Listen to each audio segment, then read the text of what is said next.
Hello YouTube. I've got something I want to get off of my chest. I've been holding this in for a long time, and I feel like it is time to just come out with it. Now, what I'm about to tell you is very strange, and it might be hard for you to believe, but everything I'm about to say is absolutely true. It is the absolute truth, 100%. As some of you might have remembered, a few months back, Obama came out and said that he had a Jewish soul. And when I heard this, it really struck me, because he also said, yes, we can. And if Obama can come out and admit his Jewish soul, then I think I can too. I am a reincarnated Holocaust survivor. I have a Jewish soul. Who I was my name was Shlomo Scheckelberg, and I was born in Vienna in 1894. And I was in Auschwitz, I was in Birkenau, I was in Majdanek, and another camp I cannot remember at this moment, but this is my story, and it is absolutely true. First, I was in Auschwitz, and that was very terrible. I watched the Nazi guards swim in the pool as we starved all around them, and it was very hard for me. But my mother, she was very afraid that we were going to end up in the camps, and she took her diamonds, the family diamonds, and she sewed them into my underpants. And so I had these diamonds on me, and I thought, well, what if they give us different clothes? What if they find the diamonds? So I decided to swallow the diamonds. And I did this for 900 days. I swallowed the diamonds. I went to the bathroom, to the latrine, and, well, I think you kind of understand how that works. So I saved the diamonds, and actually bought a pretty nice house with them when I got out. But I want to tell my story.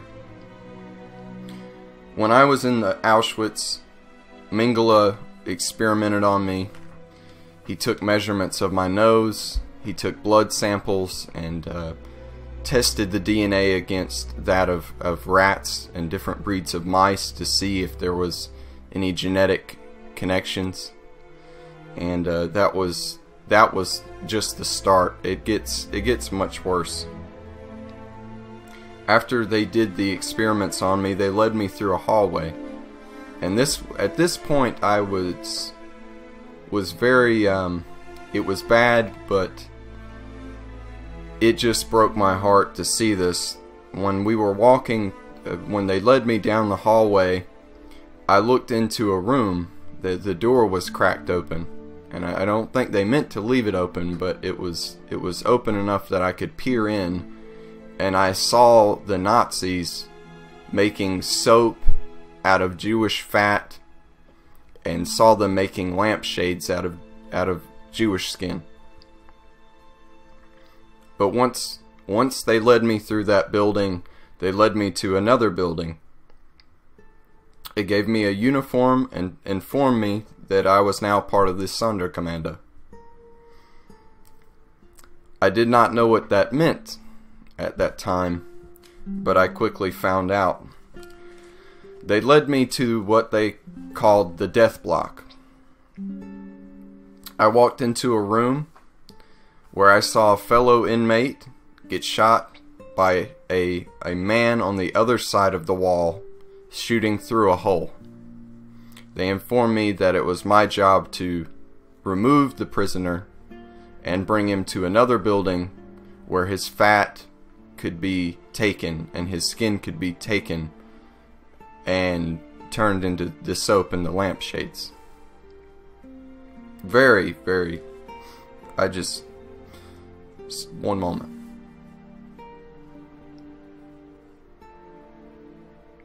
So then they had me take the bodies, what was left of the bodies, and they had 4 trucks.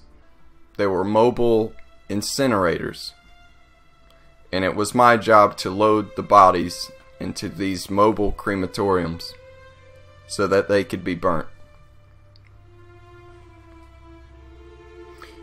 They decided, after about a week of me being here, they decided that the shooting through the hole in the wall was not very effective. They kept missing their shots.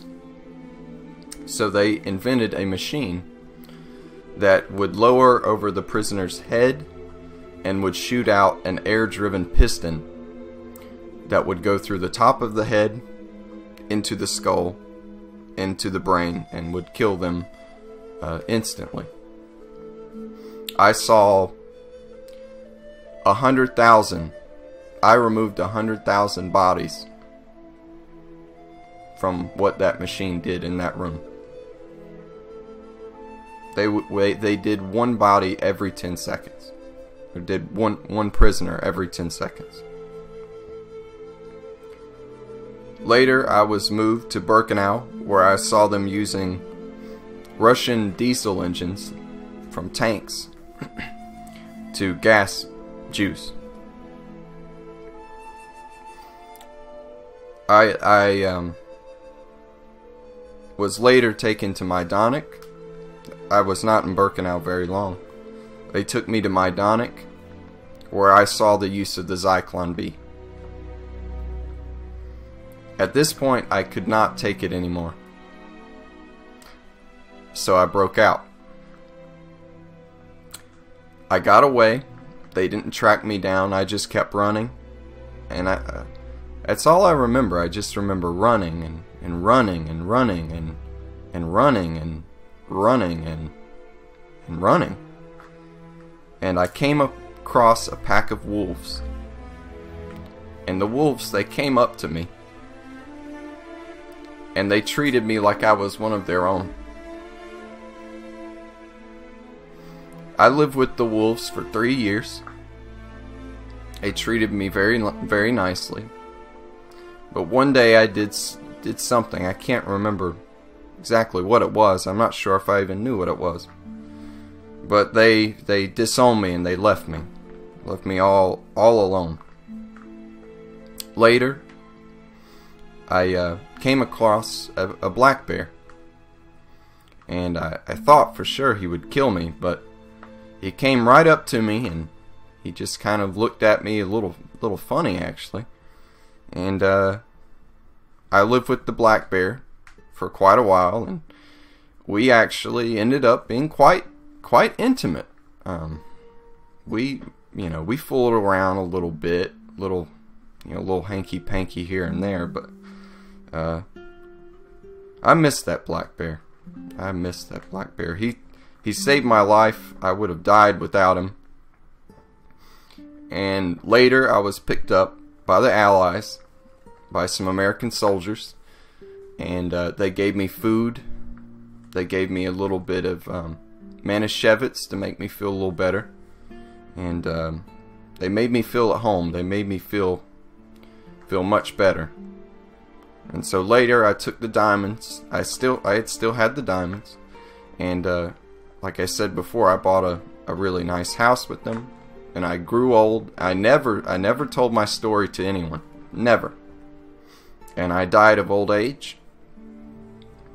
And I was reincarnated into this white person. And I don't know what else to say. I just felt like I needed to get my story out. Thank you. Thank you for listening.